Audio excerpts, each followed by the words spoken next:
کچیرته د قرباني کولو په وخت کې په یو ساروي کې یو عیب پیدا شي، آیا د داسې عیب په وجه باندې دغه ساروي قرباني دا صحیح ده او کنه.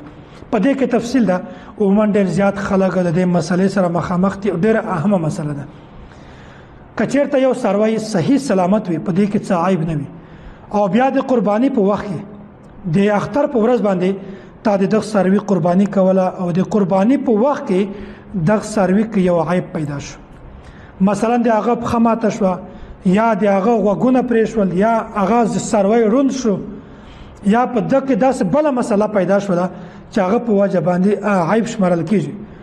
خو په دې وخت کې چې کله قرباني کوي، د قرباني په وخت کې داسې عیب پیدا شي، نو دا عیب کله هم نشمارل کیږي.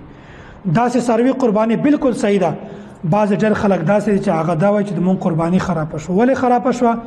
به مونږ قرباني کوله په هغه وخت کې د ساروي پښه ماته شوه. نو پښه کچیرته ماته وي اول بیا خو عیب ده، خو د قرباني په وخت کې کچیرته هر قسم عیب کې پیدا شي، نو د داسې ساروي قرباني صحیح ده، په دې کې هیڅ عیب نشته. د دې سره یو دا مسله ده، کچیرته یو ساروی دومره کمزوری وي چې هغه په خپل لار باندې نشي تللی، هغه خپل خوراک نشي کولی، څلدلی نشي، بالکل داسې وي چې هغه ته پوکی هم وروکې بس په ځمکه باندې راغورځي، نو د داسې ساروي قرباني دا هم نه ده صحیح. هډوکې دومره کمزوري وي چې د ننه مغز پکې ختم شوی وي، نو داسې ساروي قرباني دا بالکل صحیح نه ده.